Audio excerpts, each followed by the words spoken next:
tunay na mundo minsan nawawala. Cellphone ko, mundo ko, dito umiikot ang kwento. Tawa, luha at mga alaala, lahat nandito na. Cellphone ko, kaibigan ko, kahit mag-isa di nag-iisa sa maliit mong screen.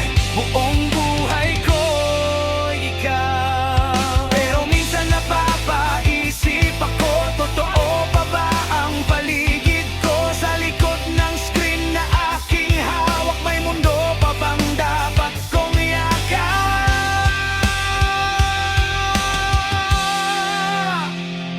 Baka kailangan kong magpahinga.